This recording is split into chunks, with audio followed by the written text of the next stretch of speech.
Let me set a scene for you.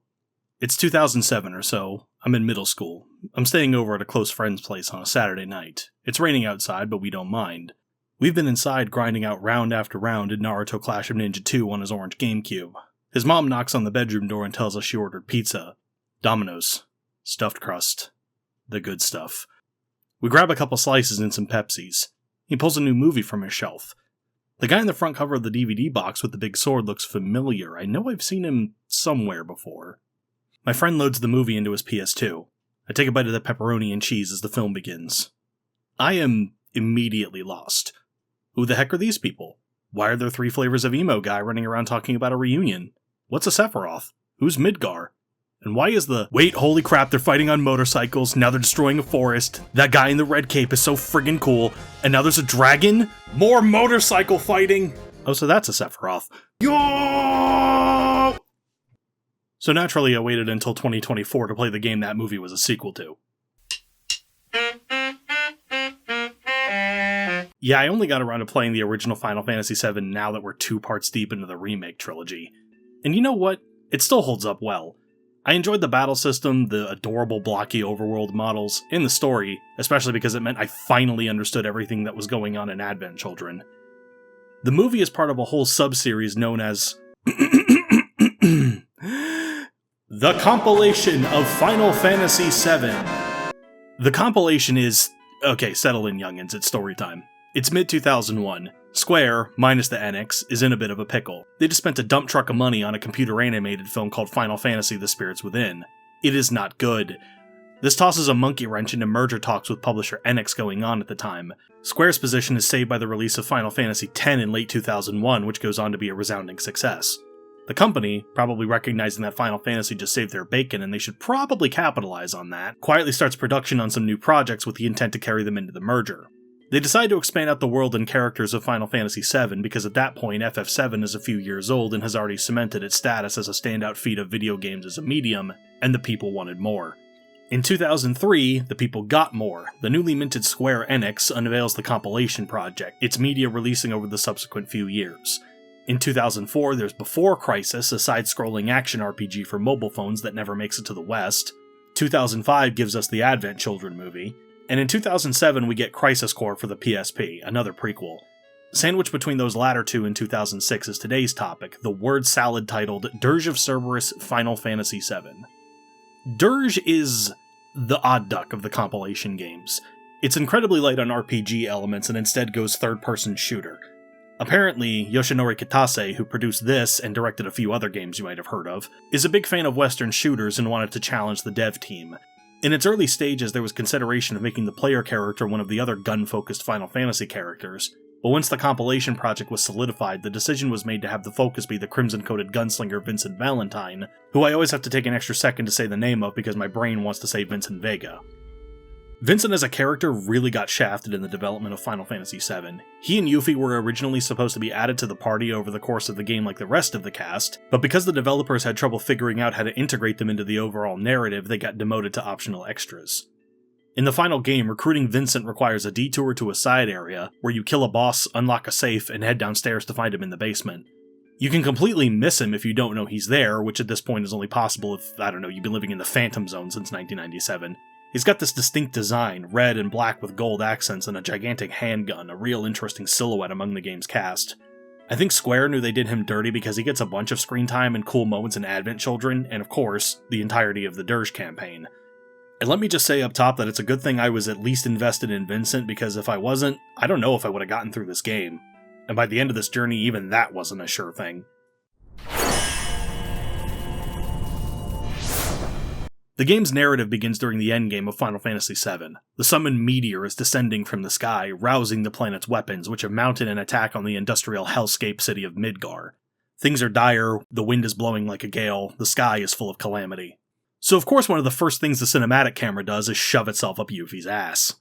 Listen, I'm all for gratuitous butt shots, but only if they're equal opportunity, and they only give us a handful of frames of Vincent's leather-clad bakery. 0 out of 10, absurd.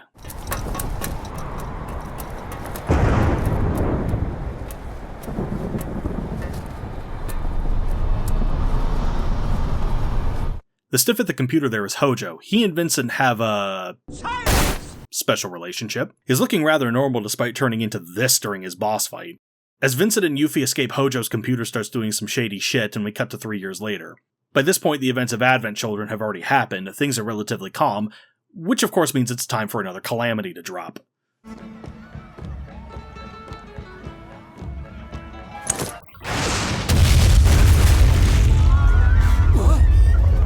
What the heck was that?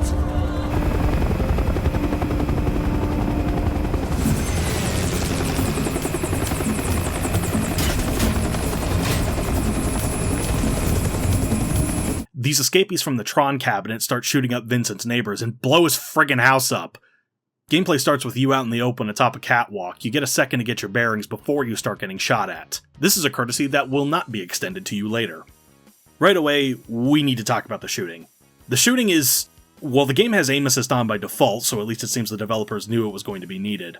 Listen, I've got third-person shooters in my blood. I have been playing Gears of War for almost 2 decades, though Dirge's movement and shooting is less heavy, closer to something like Vanquish.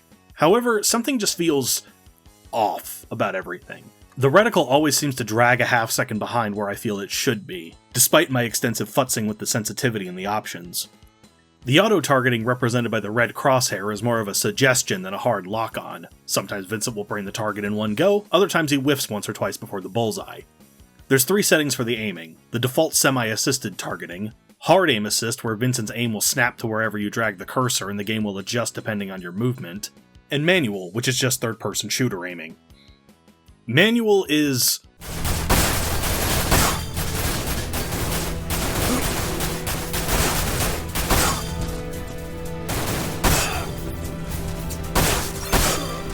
just no, and the hard assist feels like cheating, so I leave the default setting on. It may look like I'm holding an aim button like in other third-person shooters, but Dirge has this odd control scheme where Vincent has 2 modes, if you will. Normally, Vincent has his gun holstered and you have full control of the camera. Tapping the shoot button, the right bumper by default, brings up the gun and the crosshair and locks the camera over Vincent's shoulder. While you have full movement and can even jump in this state, the zoomed camera becomes stiffer and cuts out a ton of your peripheral, obscuring the little corners where the game likes to hide items and loves to hide enemies. This first level keeps things simple for the most part. The Light Bright Brigade go down in 1 or 2 shots, or 1 round of the melee combo you can mash out if you get close. Ammo is everywhere inside these little briefcases, along with other useful items like potions that are bound to the D-pad. When I reach this courtyard, a mech doggo shoves a child into a crate and a timer starts. Thankfully, this isn't an instant game over thing. Each level actually has a number of optional objectives to complete for rewards like money and experience. More on that in a bit. We do some hero shit and save a bunch of civilians.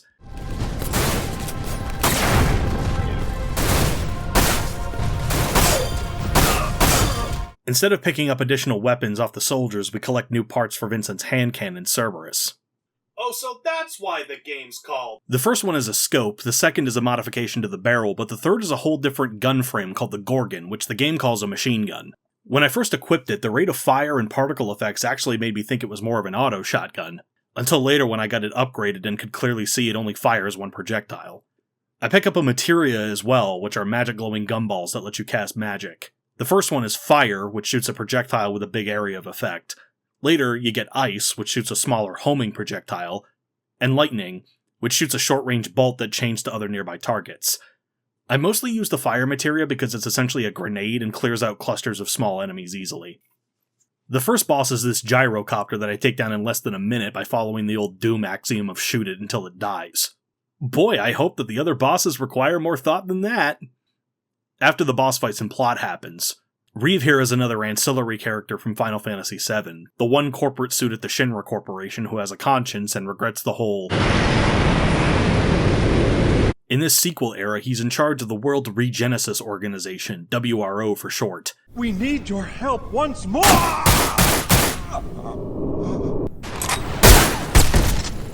Reeve.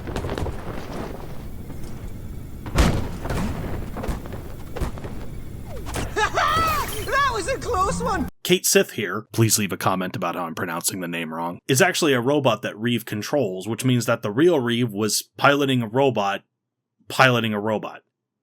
Nah, that joke's too easy. Level's not done. The gyrocopter comes back for round 2 when I smoke it again to end the level.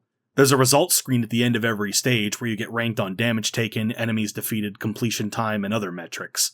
Those bonus objectives I mentioned earlier get tallied here and grant you extra experience that you can apply to your stats or convert into money, which you can spend on consumables or weapon upgrades on the next screen. I'm not that worried about S-ranking everything, I almost never am unless I'm explicitly grinding for achievements, but it really pays dividends to try your best on these, because you are going to need that money later.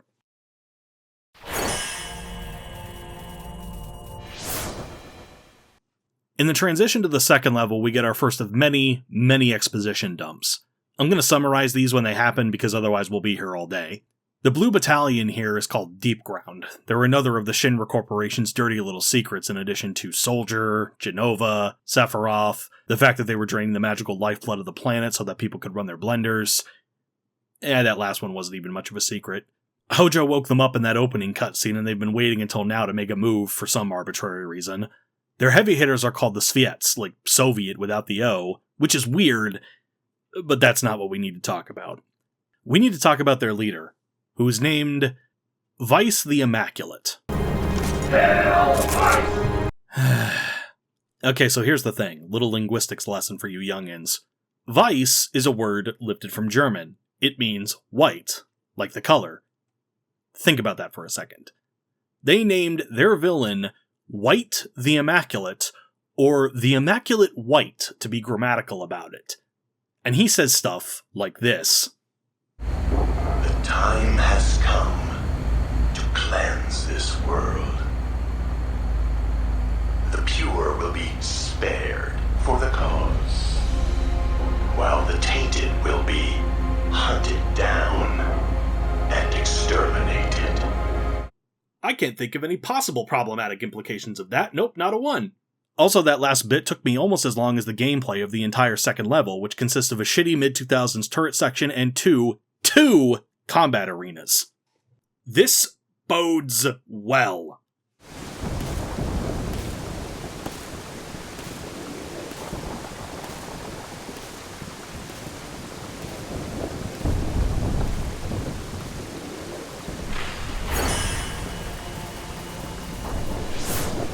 The third stage sends us to the town of Edge to investigate the disappearance of the townspeople. This one isn't bad. I like the grim vibe of poking around the deserted residential area with the rain pouring down and the gloomy soundtrack. The only sound the light clatter of Vincent's greaves on the pavement.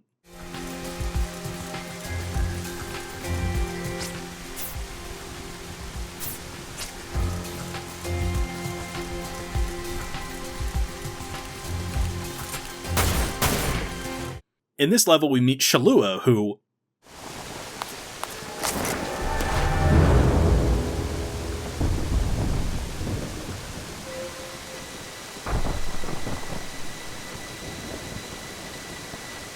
Your WRO. Ma'am, what the fuck are you wearing? Ah. Tetsuya. I have a long-standing parasocial frenemy relationship with Tetsuya Nomura.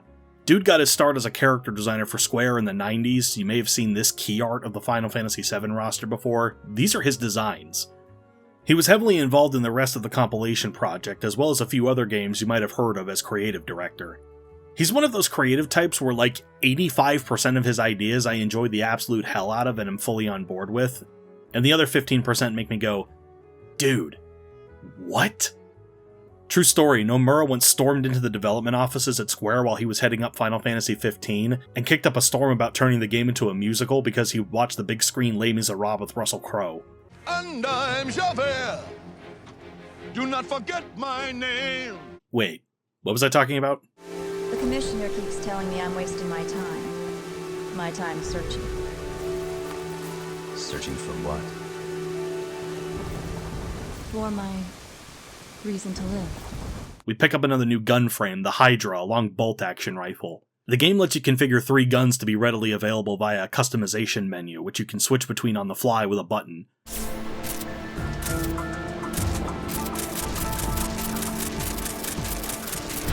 Slotting a part into a weapon doesn't lock it off from the other two, so you could, for example, set each of your weapons to have the sniper scope and short barrel, while also having them use the different frames of hand cannon, automatic, and rifle. I actually like this a lot. It gives the player agency over their arsenal. For 90% of the game, my loadout was the Gorgon in slot 1, spec towards fire rate for short-range enemies, the Cerberus pistol in slot 2 upgraded for damage for medium range, and the Hydra in 3 upgraded for massive damage for long range. I feel the cold abyss of dread open up inside me when Vincent meets this kid and this pops up. Leon! But it's not that bad. You just have to stay reasonably alert and take advantage of the fact that using the Gorgon rifle makes the auto-targeting snap onto the single pixel of enemies' heads from across this big roundabout. After rescuing the kid, we shoot through more deep ground and get to a warehouse on the edge of town.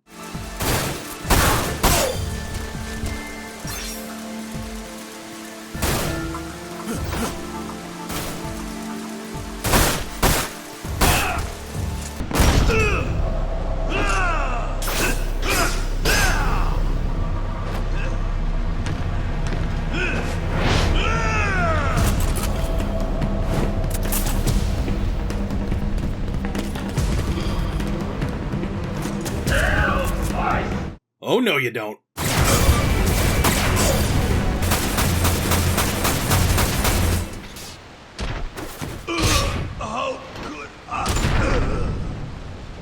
Another card-carrying member of the dumb Nomura Designs Club, Rosso, is ripped through a bunch of Reeve soldiers. She hints that Vincent is carrying something called a proto-materia, which he doesn't know anything about, and then he hulks out into his chaos form and she dips. Next stage.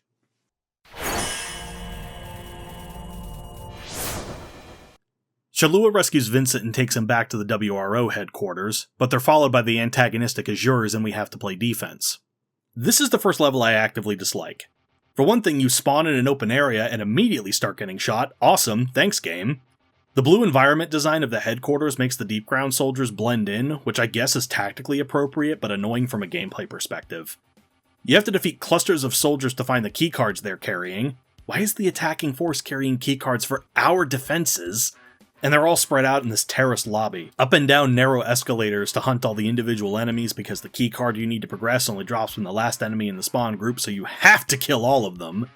Finding all of them in each wave is a pain because this little arrow ring that pops up when you get shot isn't always the best indicator of where the shot came from, because it doesn't account for height. After the lobby gunfight, we have to rescue Reeve by making our way through an enclosed boxy area where enemies are waiting in little nooks where the camera can't see them.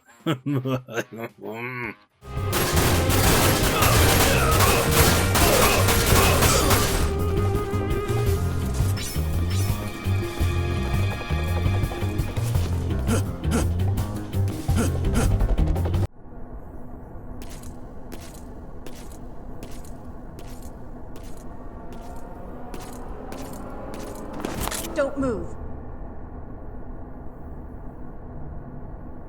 Very perceptive of you.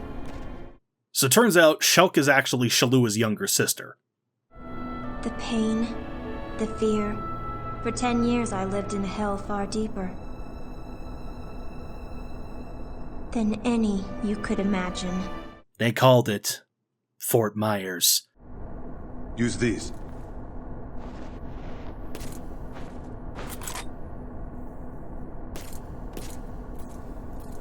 Shulk? Shulk! Don't worry. The bullets will only sedate her. I'm not a huge gun nut, but I don't think that's how bullets work, Reeve. Picking through the first half of Shulk's health bar is no challenge, but after that she uses an install super and starts coming after you faster with a new attack that obliterates me before I even realize what happened. I waste 2 Phoenix Downs here trying to maneuver around her blender move. After knocking her out, Azul wants a turn, and this fight is as much of a joke as Shulk's was annoying. I win by pegging 6 explosive barrels to chunk his health down from the splash damage.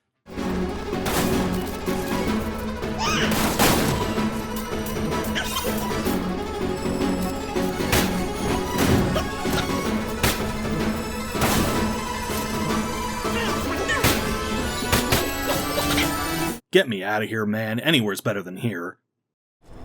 Nibelheim. Wait. Shinra Manor. But that is where... Understood. However, be on your guard. We have reports of deep ground units deployed in that area. If you wish to enter the manor in one piece, I suggest you use the sewer system extending from the old Mako reactor. Oh, you motherfucker.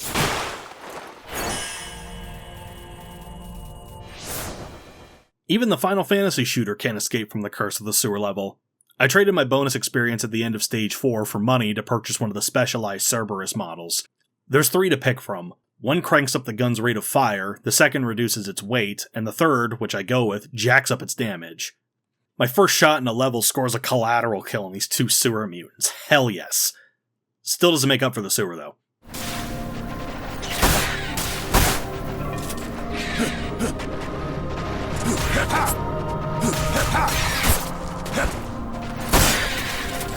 Thankfully, it doesn't last the whole level, and eventually we pop up in a very familiar place, the Shinra Mansion basement in Nibelheim. This was the explorable area in the original game where you had to go to find Vincent, and as far as I can tell, they kept both the basement and the mansion above it 1-to-1. Some flashbacks shed some light on Vincent's history here, how he was a member of the Turks, the Shinra Company's goon squad, sent to keep an eye on the scientist Lucrezia as she did experiments in the mansion with Grade A Greaseball Hojo here. Lucrezia wound up being Sephiroth's biological mother as a result of those experiments, and when Vincent sussed out what was going to happen to her, he tried to blow the lid on the project before getting got by Hojo, and turned into the quasi-human gunslinger that he is now. Also, he took his fashion cues from Lelouch, apparently. In the basement, a hologram? Ghost? Sewer fume hallucination of Lucrezia pops up to explain some things.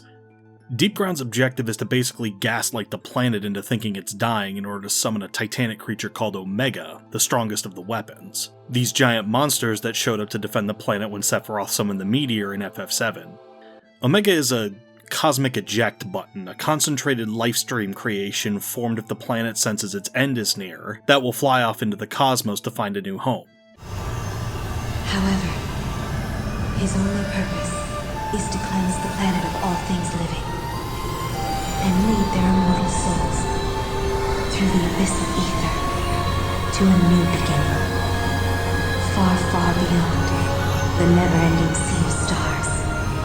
Deepground wants to accelerate the timetable and hitch a ride, and they're doing this by cramming people into train cars and sinking them into the life stream. And what Vice orders, we do. It is very simple. The Deepgrounders managed to sneak a robot into the mansion that serves as the level's boss. Despite it being able to climb on the ceiling, there's still really no need to do anything other than shoot it over and over again. I'm starting to see a pattern here.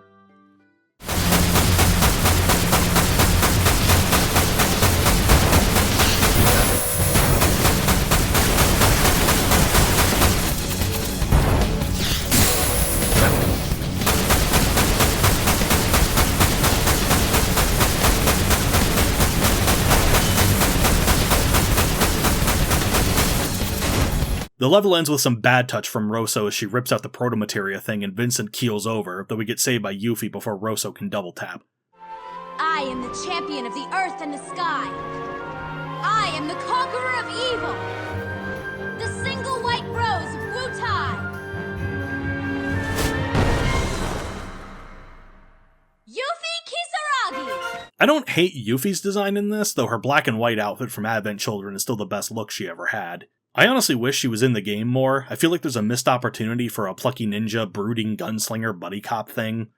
Shalou has been busy putting Shulk back together, but Deepground's reinforcement timer finally ticks down and they attack the headquarters again. This time, they actually succeed in wrecking the place, undoing all my work from the 4th level. Wonderful.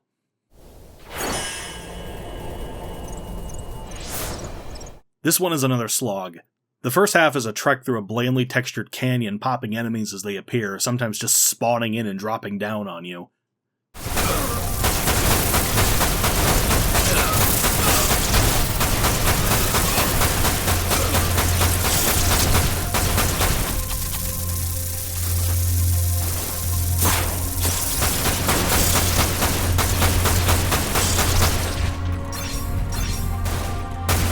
We reach the WRO headquarters and clear out the Deepground troopers outside, and then this pops up. Another gunship battle? Well, the first one wasn't so bad, so how bad could this be? There's 15 of them.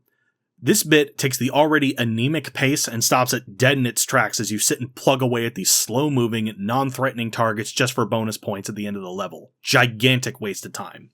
Inside the base, I finally get a chance to talk about the kill chain mechanic. You've probably noticed this thing up here on the upper right. It's a combo counter that ticks up with every kill, and the higher it goes, the more damage your shots do. That's why I'm popping the soldiers here with 1 bullet each. It's not a terrible idea, but the levels are structured in a way that makes it difficult to hold high combos. In theory, you can keep the chain maintained by breaking stuff in the environment, but not every level has enough clutter placed around to do that. This is the first time I got the counter over 10, and I only managed to do that once more in the entire playthrough.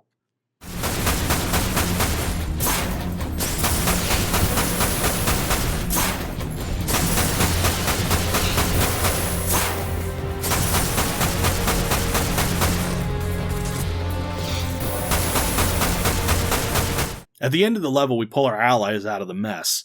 Shulk isn't willing to play ball at first. Then... But now is the time. Betrayal. Your fate has been decided, Shulk. It is time for you to return to the planet. Shalua, God, she looks even dumber without the lab coat, sacrifices herself to let Vincent, Reeve, and Shulk get away. It's a big moment, given the appropriate weight by the vanilla ice cream oozing under the door. What? Also, this doesn't matter because she's literally in a stasis pod in the next level.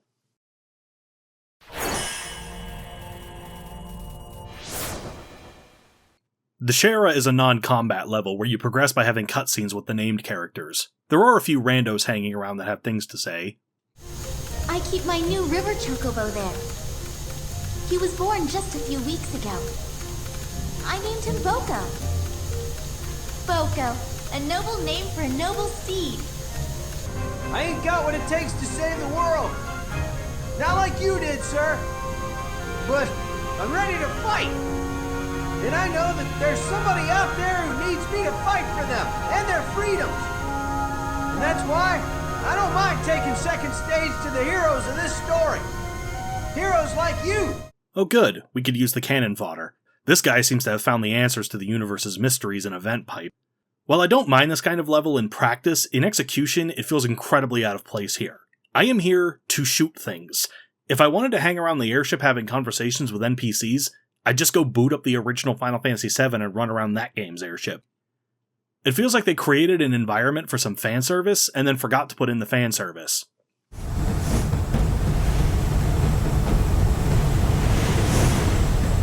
I see it.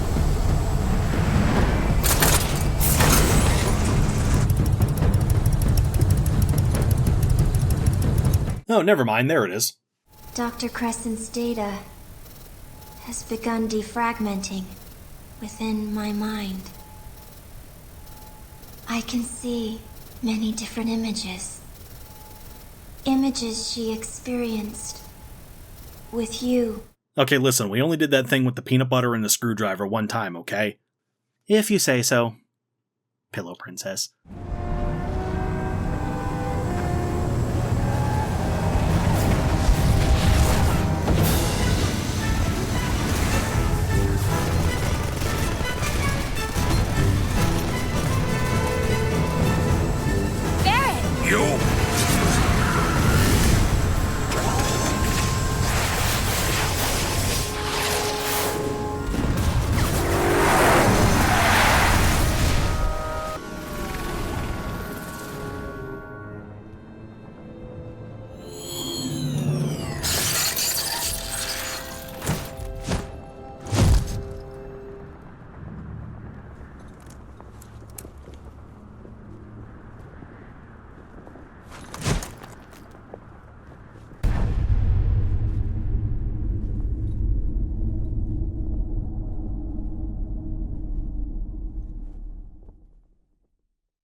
The assault on Midgard does bring me back around a little bit. Compared to the WRO soldiers, Vincent is a rampaging death machine, and the level puts you in the shepherd role, escorting the grunts to their objectives.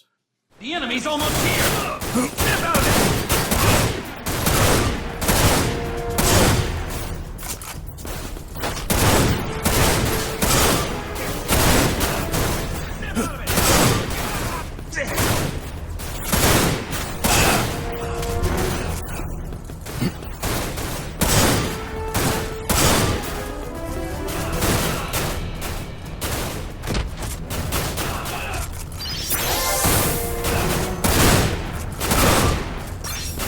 We fight through into the train graveyard, which is an area from the early hours of FF7. In that game, I got stuck in here for a while until I figured out you could press a button and turn on arrows to show it's interactable because pre-rendered backgrounds were funny like that. Seeing it from this perspective makes for the most interesting environment since the Edge level, fighting through the train cars and poking around for goodies hidden in nooks and crannies. This is one of the few times I bust out Vincent's limit break form, this clawed demon thing. It's a bit of a letdown, gives you a more powerful melee attack, but takes away your guns and replaces them with homing projectiles that do some mild splash damage. This ain't no Devil Trigger. Also, up ahead, Deep Ground has established a heavy line of defense. You probably won't even break a sweat, but I thought I would let you know. Well, thanks for the fucking heads up! The end of this level crystallizes something that's been nagging at the back of my mind through the journey up to this point, a distilled expression of what I think is the biggest flaw in the game's execution. You're ambushed by a squadron of flying troopers to cap off the level, skeet shooting them from ground level. When you deplete their collective boss health bar, this happens.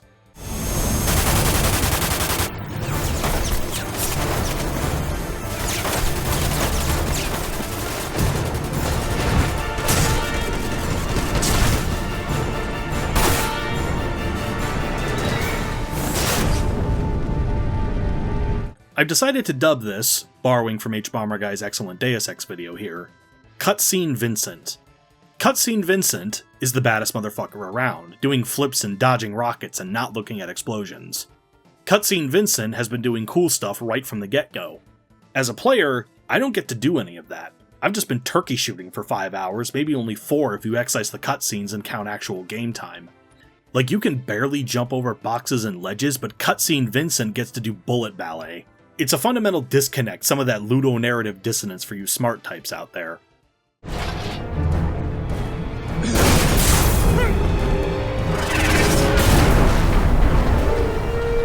Now, if only Cutscene Vincent could hop, skip, and jump over the rest of the game to the end, because it is all downhill from here.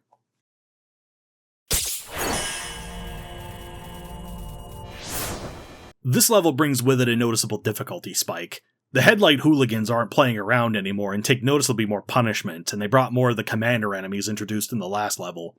These tight corridors are a pain to move around in, and I take my first actual death here when I get shredded by turrets, because the damage feedback in this game is kinda trash and these little flashing arrows don't exactly communicate how much health I'm losing.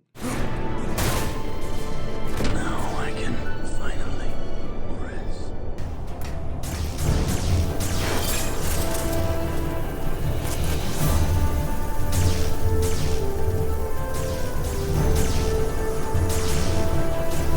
I found it! A boss fight with Rosso awaits at the top. Ah, still alive, I see. And you call yourself human? More human than you. While I kinda dig her double-bladed Darth Maul crossbow thing, her boss fight is as lackluster as all the ones before it. She darts back and forth to alternate between ranged magic attacks and up-close striking, but the arena is full of clutter and geometry that tends to intercept her projectiles. Her melee attacks aren't as sticky as Shulk's from earlier, plus the arena's bigger, so I'm able to keep out of range for the most part and just chip her health bar down. Even when she uses her install, it doesn't require an adjustment in strategy. Pain is pleasure.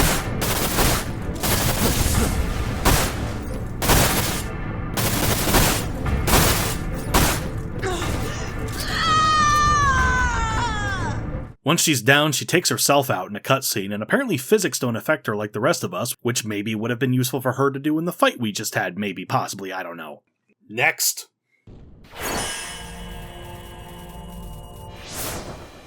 Out of an abundance of curiosity and a desire to be thorough, I force mouse and keyboard controls through the emulator to see if it would make a difference in the moment-to-moment gameplay for the rest of the slog.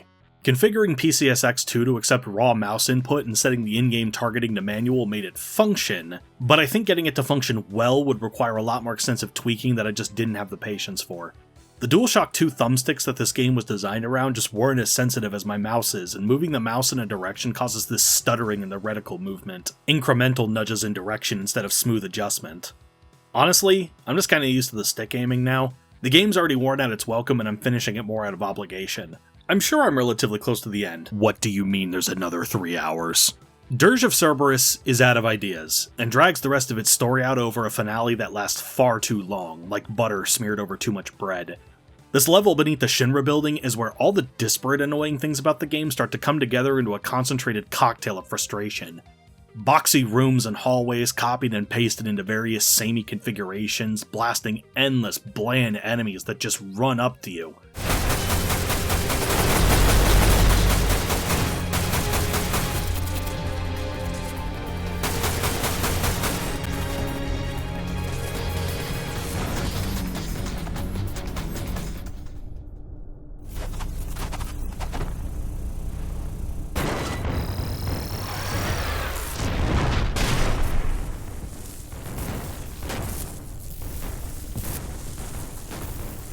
Monotony is only broken up by an auto-scrolling elevator section where you can shoot these floating mines for a bonus objective. 3 minutes later, the game repeats the segment.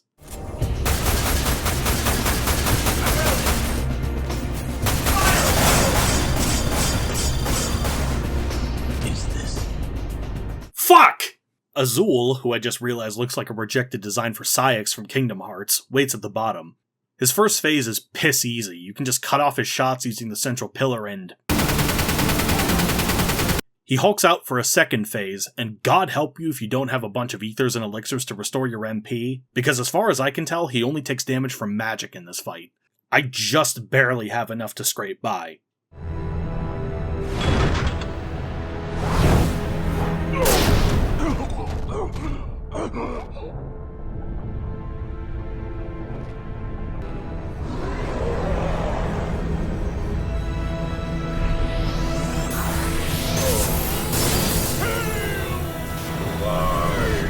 Shut up!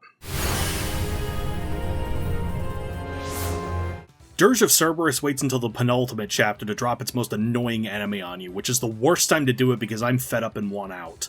These shielded enemies are awful. They're immune to gunfire from the front and sides and can only be hurt through their shields by magic or melee attacks. Use magic. It takes at least 2 full melee combos to kill them, or 1 and some shots to the back where their shield doesn't cover, but they carry shotguns that will rip through your health bar incredibly quickly at close range, and are somehow always faster in melee range. Each of these little taps deals chip damage to my health bar and critical hits to my psyche. The environment down here is a cool idea, these ruins overshadowed by the towering, ominous glow of the Mako reactor, but it's still just more tight, cramped pathways with deep ground troopers pouring out of every nook and cranny, and then standing still and plugging away at you. Try to shoot these gargoyles floating in the open and watch your bullets hit the geometry of the railing in front of you. Awesome! There's another auto-scrolling section where you're on this monorail thing with no cover getting shot at, and then after that a fucking turret section!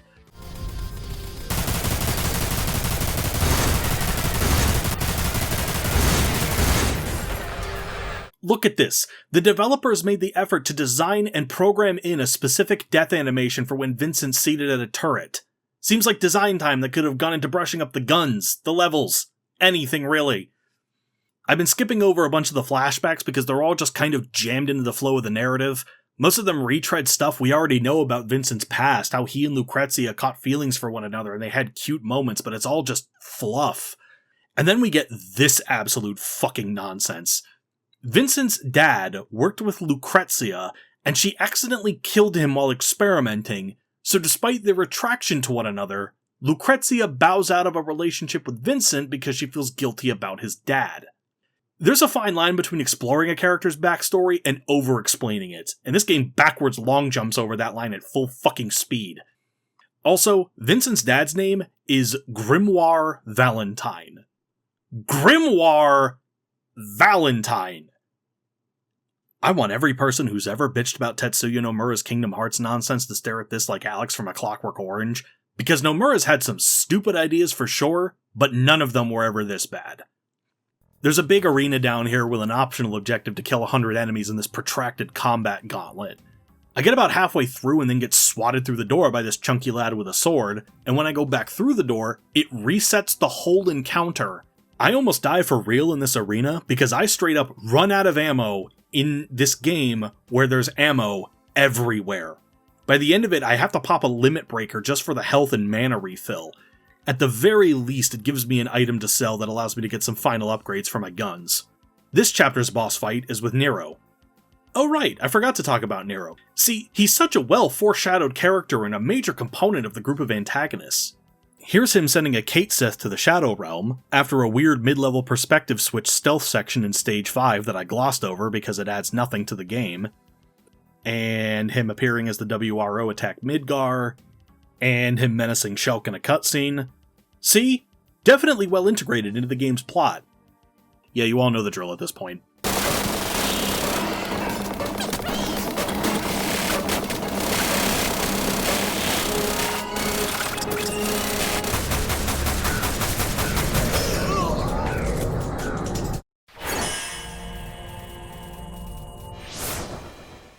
This is it, the last push. Fight your way down into the deep ground core.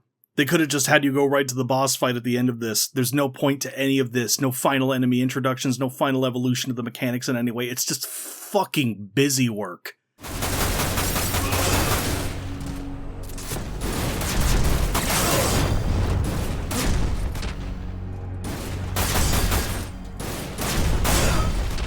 I waste a bunch of resources in this room where I'm pretty sure the shield troopers respawn endlessly. There's another goddamn gyrocopter boss fight. I'm so ready to be done. How is there still another hour and a half? Vice is napping, so we have to fight Nero again. He sucks us into a void and assumes his full Cenobite form. You have to shoot these floating crystal things to stop them attacking you, then punch through his shield with gunfire, shoot him a bunch. Then he teleports the both of you to these platforms where he just fucking teleports from place to place, and I pick through his health bar with shots from the Gorgon, and he's not a threat at all, and I can't. Okay, so here's a spicy take. If I were to rank the Resident Evil games, I put Resi 4 in about the middle. When I first played it a couple years ago, I know I'm constantly late to the party. I found it incredibly dated in many aspects, like the button mashing QTE bullshit that doesn't even work right unless you cap the frame rate at 30. But that game, which came out a year before Dirge of Cerberus, had some solid third-person shooter boss fights. Nothing mind-blowing by any means, but they required you to at least think a little. Aim your shots carefully, dodge some attacks. Hell, I don't even mind the shoot until it dies approach. I'm quite fond of the boom shoot after all, and that style of boss is a time-honored tradition. But those games are faster with interesting shooting and good weapon feedback and quality level design. This is all just... The nonsense has reached critical mass now. Vice wakes up from his nap, kills Nero, and he's also Hojo for some reason. He, digitized his consciousness or something in that opening cutscene. Sure, fine, whatever. He wants to use Vice to piggyback onto Omega and leave the planet, which is just what Sephiroth wanted to do in Advent Children. Also, in those two sentences, I summarized 7 minutes of cutscene. There's a boss fight you're meant to lose against Vice, and I didn't realize it at first and waste an X potion. Then Vincent somehow wrestles control over the Chaos Demon, even though Rosso said earlier that ripping out the proto-materia should destabilize it, but he does it anyway, and you're actually able to fight Vice this time, and then Nero comes back and hauls Vice into the glowing soup, and we should be done now, but we're not, and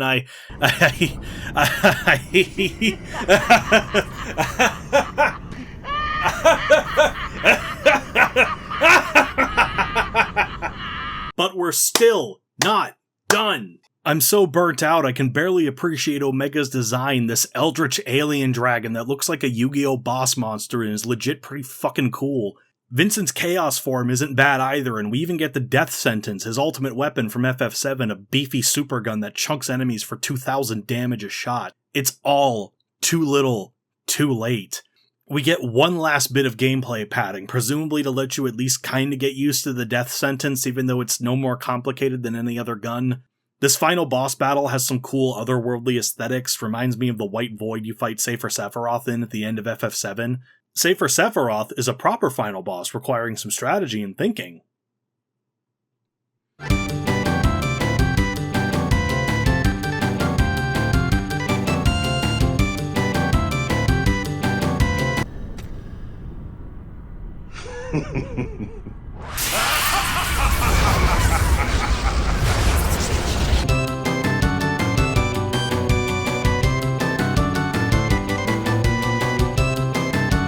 It's done. Day saved. Vincent obliterates Omega. Big cheers. Yay. Wait, hang on. Aren't we forgetting something? Wasn't Shalua stuck in a stasis pod or something? Is she okay?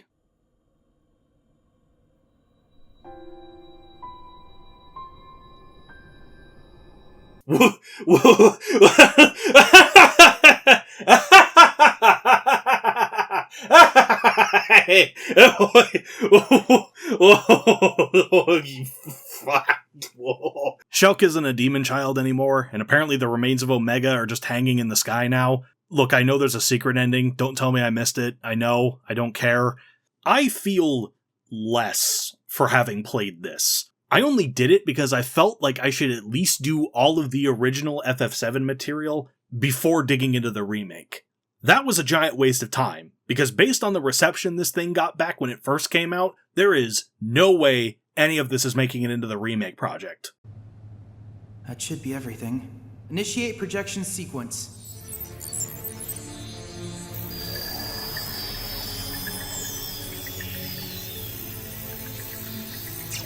What do you make of your new form, Vice?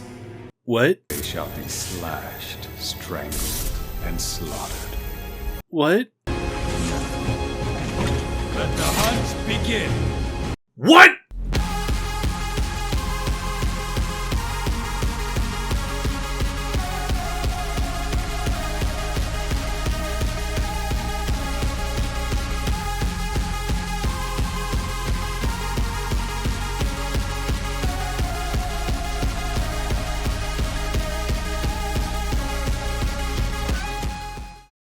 Alrighty, testing. This is the Dirge of